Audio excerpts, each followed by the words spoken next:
بەداخەوە کە ئێماڵ کەوتونێتە ناو هەشتی مارسەوە هەشتی مارس ئەو ڕۆژەیە کە لە هەموو جیهانە یاد دەکرێتەوە پیرۆزبایی لە ژنانەکرێت بەڵام ئێمە لە باشووری کوردستانە ئەبینین کە دۆخی ژن لە دۆخێکی هەر مەترسیداردایەوە دۆخی ژن لە باشووری کوردستانە کۆڵکوژێکی تەواو لەسەر ژنان هەیە و ئەتوانین بڵین بۆتە گۆڕستانی ژنان باشووری کوردستانە ئەویش بە دەرەجەی یەک دەسەڵاتەکەی لە بەرەوە دەسەڵاتی کە یاسا داڕشتنەوەی یاسا لەلایەن پیاوانەوەیە ژنانی تیانە و یاساکە هەمیشە لە خزمەتی دەسەڵاتەوە لە خزمەتی پیاوە بووە بۆیە بینی ئەو ژنانەی کە ئەمڕۆ ئەکۆژرێن یاسا پشگیریان لێکا دادگاکان پشگیریان لێکا و بۆ ماوەی چەندێک زیندانەکرێت دوای ئازاد دەکرێن و ئەو ژنانەی زیاتر کە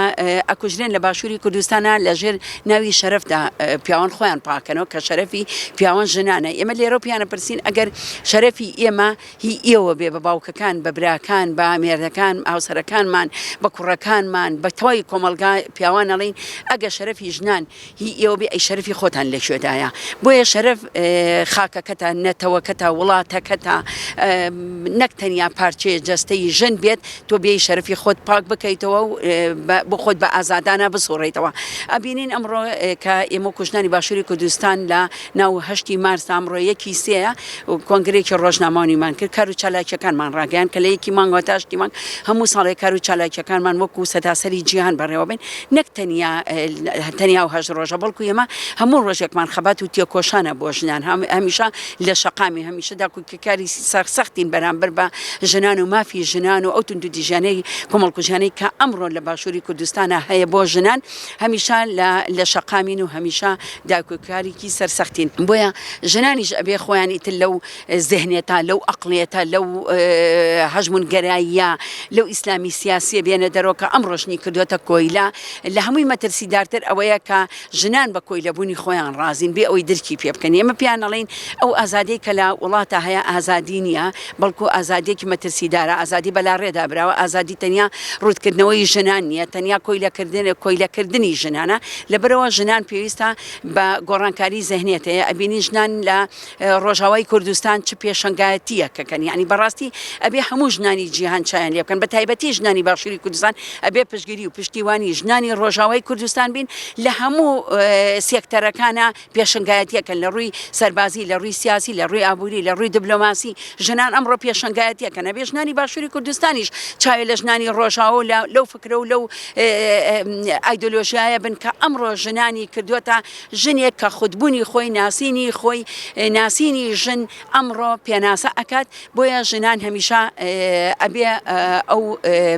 فکرەوەیە ئەو ئایدۆلۆژیایە بێ و هەمیشە هەوڵمان ناوە کە خێزانەکان وشیار بکرن بە تایبەتی ژنان لەبەرەوە کە ژنێ تا ژن ئازاد نەبێ کۆمەلگا ئازاد نابێ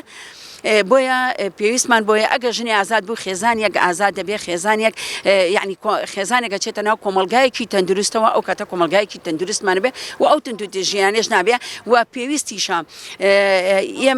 ئێمە کار بۆ ئەوەکەین کە لە ناو ماڵەکانماندا هاوژیانی ئازاد بەرجەستە بێ کاتێک کە هاوژیانی ئازادە بۆ ئەو کاتە ژنان و پیاوان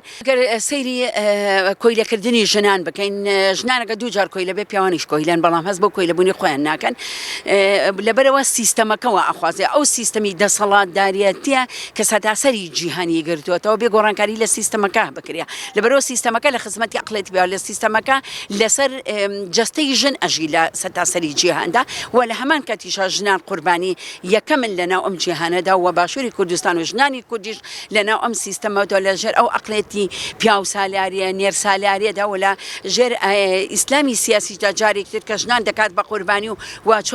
چوار ژن حەڵاڵەکە بۆ پیاوێ بۆ خۆی ئەمە لێدانە لە ژن لە ئیرادەی ژن لە هێزی ژن لە توانای ژن لە ناسنامە و خودی ژن بۆیە پێویستە گۆڕانکاری زەهنی بکرێت تاکو گۆڕانکاری زەهنی نەکرێ نەژن نە کۆمەلگا ئازاد نابێ دیارە ژنانی ڕۆژهاوەش هەروانە بۆ ژنانی ڕۆژهاوەش زەحمەتێکی زۆریان بینەوە تا گەشتونە تا ئەمڕۆکەبوونە تا سمبول بۆ ژنانی گیان و هەموو ژنانی گیان شانازیان پێوەکات کاوان پارچەیەکن لە ئێمە ئەبێ پێویستمان بە پەروەردە هەیە پەروەردەیەکی زەهنی و ژنان خۆیان بەڕێخستن بکەن و هەموو ئەو ژنانە تا ئەو ئەو ئەقلێتی دەسەڵات خوازێ لە ناو ڕۆح و مێشکیاندا